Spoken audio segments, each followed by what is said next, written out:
Okay, ready for a deep dive into something kind of mind-blowing? I am. Lay it on me. We're tackling ancient mysteries. Ooh, I love this stuff like lost civilizations and Not quite. Think less lost cities, more like lost knowledge. We're talking about ancient rituals, secret traditions, the quest for, well, enlightenment, I guess you could say. Okay, so less Indiana Jones and more like inner Indiana Jones, exploring the depths of like human potential and all that. You got it. And what makes these ancient traditions so fascinating is they weren't just, a bunch of folks hanging out in caves.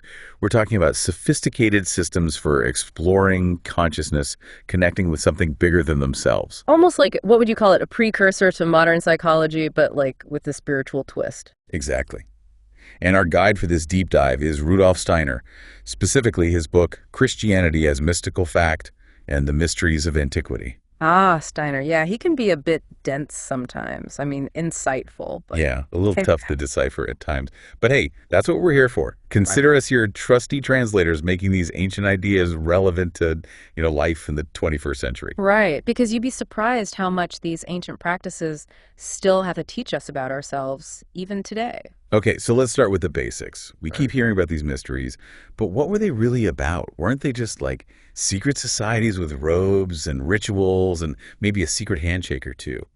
See, that's a common misconception. I mean, sure, the robes and rituals were there, but they weren't the main event. Those were more like tools, symbols pointing to a deeper process.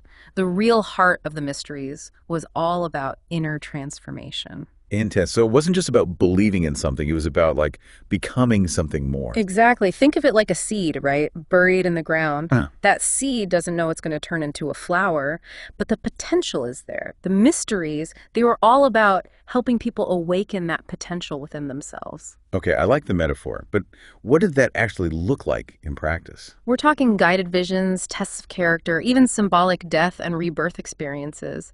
These were practices designed to push people beyond their perceived limits, to break them open to a deeper reality within themselves and in the world. Whoa. Less like going to church and more like spiritual boot camp. You got it.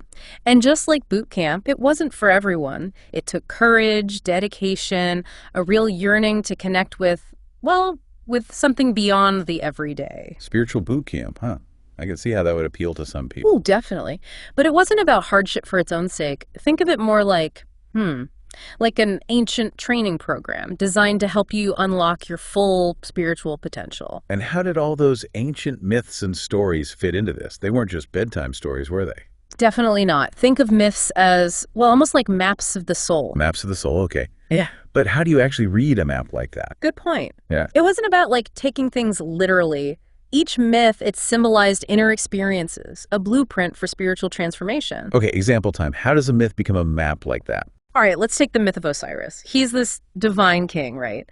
But his brother, Set, gets jealous, kills him, and scatters the pieces of his body. Yeah, Osiris got a raw deal. Totally. But then Osiris's wife, Isis, she gathers up all the pieces and, she basically puts him back together. And through her love and devotion, Osiris is resurrected as Horus. Okay, dramatic story.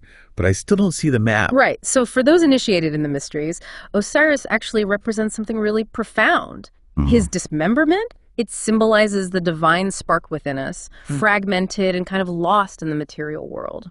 Right, I'm listening. And Isis, she's like our own higher self, the part of us that's always striving for wholeness, trying to piece together that fragmented divinity. And Horus, he's the awakened self. Wow. What we become once we've done the work of, piecing ourselves back together. So each character, each event, it's like a mirror to something going on inside us. Exactly. And it wasn't just Egyptian myths either. Steiner believed that all myths, Greek myths, biblical stories, they could be understood this way, as these incredible guides for inner transformation, maps for navigating the challenges of spiritual growth.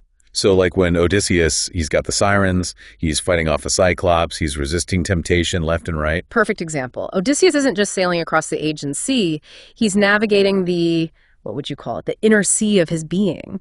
The monsters, the temptations, those are the doubts and desires we all face. And the myth, it gives us a framework for understanding those struggles and, more importantly, for overcoming them. Wow, it's like these ancient cultures were giving us a secret code, a hidden language for understanding the human condition. That's a beautiful way to put it. And it wasn't just myths either. Philosophers like Plato wove these same mystical insights into their work. Wait, Plato, the OG logician. How does he fit into all of this talk about mysteries and secret knowledge? Well, Plato might have been a logician, but he was also deeply influenced by the mysteries. Some scholars even think he went through an initiation himself. No way, seriously. Yeah, it's fascinating. And his dialogues, the ones that seem like, heady philosophical discussions, they were actually designed to be initiations in their own right, leading readers on a journey of self-discovery. So you're telling me that reading Plato is like a spiritual workout? You could say that. He wanted to awaken that same longing for something deeper, something more, that drove the initiates of the mysteries. But everyone can read Plato. It's a little different from the whole, exclusive, secretive nature of the mystery schools, isn't it? You're hitting on a crucial point, and it brings us right to the heart of Steiner's argument about early Christianity. He saw it as this incredible bridge between the ancient world of hidden knowledge and a new era of spiritual understanding. So Christianity was like mystery schools 2.0, taking those secret teachings and making them public. Well, not exactly a rebrand, but you're on the right track. Think of it like this. Both the mysteries and early Christianity were all about revealing that divine spark within us. But the mysteries were, pretty mysterious, hidden, exclusive. Christianity wanted to open that path up, make it available to everyone. Okay, that makes sense. So figures like Jesus, they weren't just preaching about being a good person. They were embodying those ancient teachings, right? Like making them come alive for a new era. Exactly. When you look at Jesus's life through this lens, it takes on a whole new dimension. The trials, the temptations, even the miracles, they all resonate with these patterns of initiation that we see in the mysteries.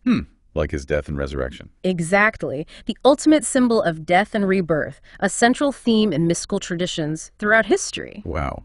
Are there other examples in the Bible that we might be misinterpreting? Definitely. Think about the Lazarus miracle. On the surface, it's this incredible feat.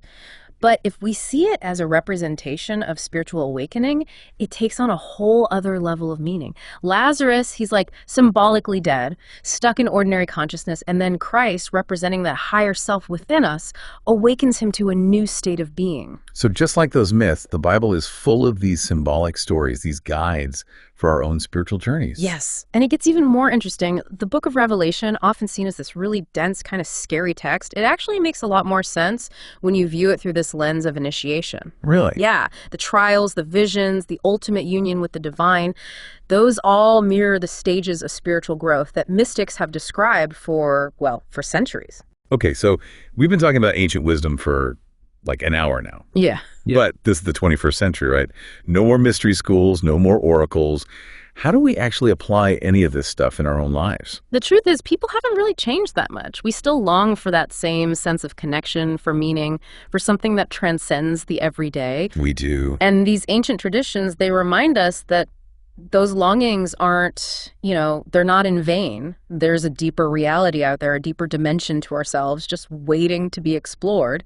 And maybe, just maybe, by tapping into this ancient wisdom, we can find ways to experience that deeper reality in our own lives, even today. So it's not about ditching our modern lives and trying to become ancient mystics. No, not at all. It's about looking at ourselves and the world around us with fresh eyes.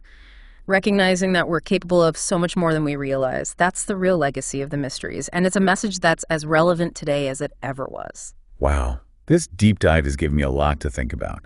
Secret rituals, myths, the foundations of Christianity who knew it was all connected. And to everyone listening, what about you? Where do you see these echoes of ancient wisdom in your own life? Keep those questions coming, and until next time, happy diving.